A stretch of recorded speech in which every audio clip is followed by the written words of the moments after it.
Hello friends. GK गुरुजी अड्डा के YouTube platform पे मैं शैलेश आप सभी का हार्दिक स्वागत करता हूं। प्यारे साथियों, आज हम लोग एक बहुत ही महत्वपूर्ण टॉपिक की चर्चा करने वाले हैं।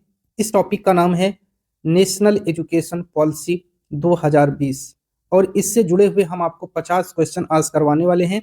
अगर आप इन 50 क्वेश्चनों को कर लेते हैं तो इससे बनने वाला कोई भी प्रश्न आपका गलत नहीं हो सकता, यकीन मानिएगा। बस आप सभी को बहुत अच्छे से इस वीडियो को देखना है, ठीक है? और आपको पता लग जाएगा सीटेट में कैसे कैसे क्वेश्चन बन सकते हैं। सबसे पहला क्वेश्चन है कि राष्ट्रीय शिक्षा नीति 2020 लागू कब हुई थी? तो 2020 में ही लागू हुई थी, ये याद रखिएगा, ठीक है? ये क्वेश्चन पूछेगा नहीं, लेकिन मैंने वैसे रख दिया है। लेकिन आगे से सारे क्वेश्चन बहुत इंपॉर्टेंट है। एनईपी 2020 ने किस शिक्षा नीति का स्थान लिया है? तो ये लिया है 1986 की शिक्षा नीति का स्थान, याद रखिएगा। सबसे पहले आई थी 1968 की शिक्षा नीति, फिर आई थी 1986 की शिक्षा नीति और फिर आई थी 2020 की शिक्षा नीति। इस समय पीएम थी इंदिरा गांधी आईजी, इस समय पीएम थे राजीव गांधी आरजी और इस समय पीएम थे एनएम नरेंद्र मोदी। ये भी आप सभी को याद रखना है। और ये स्वतंत्र भारत की तीसरी शिक्षा नीति है, ये भी याद रखिएगा।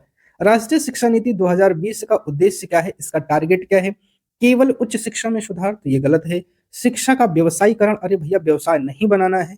समग्र और सर्व सुलभ शिक्षा, याद रखिएगा, केवल तकनीकी शिक्षा नहीं, ठीक है? चलिए आगे बात करते हैं। क्वेश्चन नंबर 4 पे चलते हैं। कह रहा नई शिक्षा नीति के अनुसार विद्यालय शिक्षा का ढांचा क्या होगा? तो 5 + 3 + 4। और जब आप इसको टोटल जोड़ेंगे तो ये कितने वर्ष का हो जाएगा? 15 वर्ष का हो जाएगा, याद रखिएगा, ठीक है? तो 5 + 3 + 3 + 4 की संरचना में कुल कितने वर्ष शिक्षा के सम्मिलित हैं? तो कुल 15 वर्ष सम्मिलित हैं, मेरे प्यारे, याद रख लीजिएगा, ठीक है? प्रारंभिक बाल्यावस्था देखभाल एवं शिक्षा ईसीसीई किस आयु समूह के लिए है? ठीक है, तो ये है 3 से 6 वर्ष के बच्चों के लिए है, ये आप सभी को याद रखना है, ठीक है? चलिए अब आगे चलते हैं, क्वेश्चन नंबर 7 की तरफ चलते हैं। एनईपी 2020 के अनुसार माध्यमिक स्तर पर विद्यार्थियों को कितने विषय चुनने की स्वतंत्रता होगी? तो सीमित है, नहीं है, लचीलापन दिया गया है, केवल विज्ञान है, तो यहाँ ऑप्शन हो जाएगा लचीलापन दिया गया है, ठीक है? याद रखिएगा, ये इंपॉर्टेंट बन सकता है प्रश्न। आगे बात करते हैं, क्वेश्चन की कह रहा है एनईपी 2020 के अनुसार शिक्षा का माध्यम क्या होना चाहिए? केवल अंग्रेजी नहीं होगा, मातृभाषा या स्थानीय भाषा को यहाँ पे प्रेफर दिया गया है। कब तक? तो कोशिश की गई है 5th क्लास तक, लेकिन अगर जरूरत पड़े तो 8th क्लास तक और आगे जरूरत पड़े तो उसको और आगे भी हम बढ़ा सकते हैं, ये भी आपको याद रखना है।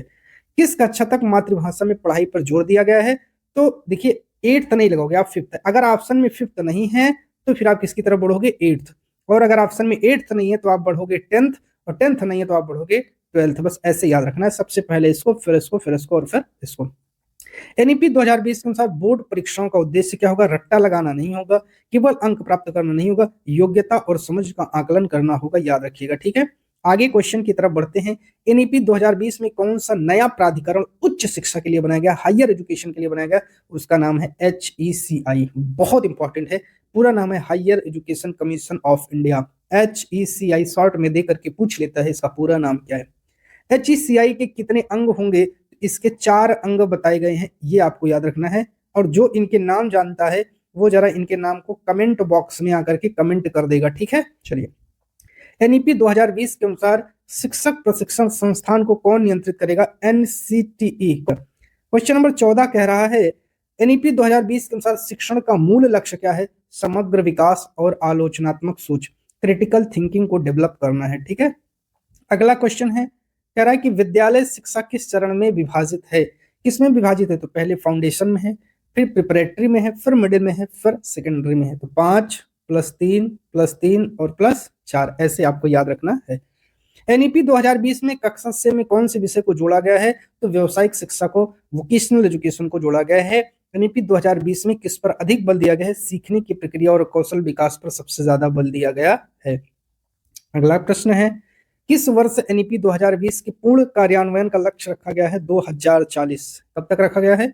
2040 तक रखा गया है। और एनईपी 2020 में शिक्षा का सकल नामांकन GER कितना करने का लक्ष्य रखा गया है? तो 50% रखा गया है, ठीक है?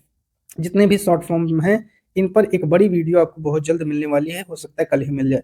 एनईपी 2020 में शिक्षक को क्या कहा गया है? शिक्षक एक मार्गदर्शक, एक फैसिलिटेटर, एक सुगम करता है। एनईपी 2020 में कौन सी परीक्षा समाप्त करने की बात कही गई है? तो कोई परीक्षा नहीं, लेकिन तनाव घटाने पर बल दिया गया है, ये याद रखना। परीक्षा समाप्त करने की बात नहीं कही गई है, बच्चों में तनाव नहीं आना चाहिए।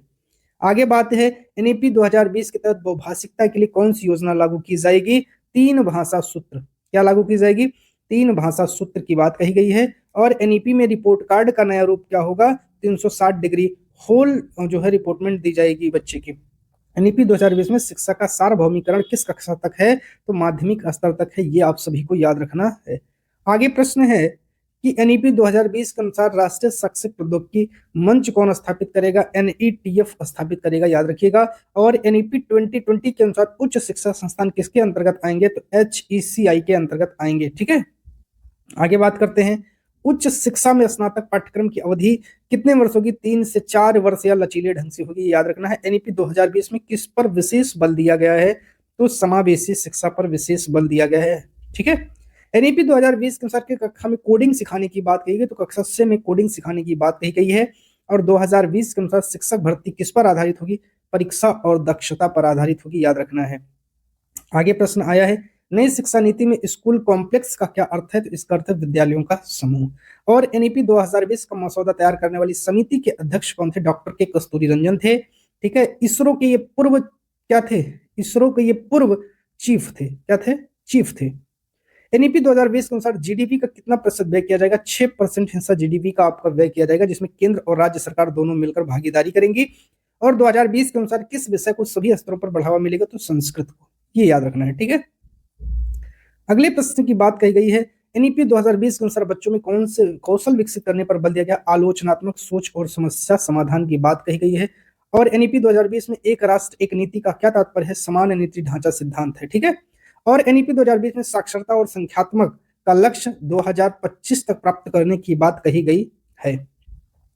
आगे बात करते हैं, एनईपी 2020 में कौन सा मूल्यांकन प्रणाली अपनाई जाएगी? सीसीई याद करवाना है, इसमें कंटिन्यूअस एंड कम्प्रिहेंशन इवैल्यूएशन करवाया जाएगा, ठीक है। इसके तहत शिक्षा में बीएड को 4 वर्ष का बना दिया जाएगा। और एनईपी में किसे शिक्षा का केंद्र माना गया है? विद्यार्थी छात्र इसको केंद्र माना गया है। 2020 के अनुसार स्कूल में कौन सी शिक्षा अनिवार्य की गई है? तो 3 से 18 वर्ष तक की शिक्षा जो है ये सभी को मिलनी चाहिए। आगे बात कही गई है इसमें, एनईपी 2020 के अनुसार बच्चों का मूल्यांकन कौन करेगा? बच्चे स्वयं करेंगे, उनके सहपाठी करेंगे, उनके शिक्षक, तीनों मिलकर के करेंगे। बच्चा अपना मूल्यांकन स्वयं भी करेगा, उसका दोस्त भी करेगा और शिक्षक भी करेगा। एनईपी 2020 में कौन सी संस्था स्कूल शिक्षा में सुधार हेतु मुख्य भूमिका निभाएगी? एनसीईआरटी निभाएगी। एनईपी 2020 के अनुसार पाठ्यक्रम में 1 वर्ष पूरा होने पर उसको सर्टिफिकेट दिया जाएगा, लेकिन अगर वो 2 वर्ष पूरा कर ले रहा है तो उसको डिप्लोमा दिया जाएगा, 3 वर्ष पूरा कर ले रहा है तो उसे बैचलर डिग्री दी जाएगी, ठीक है।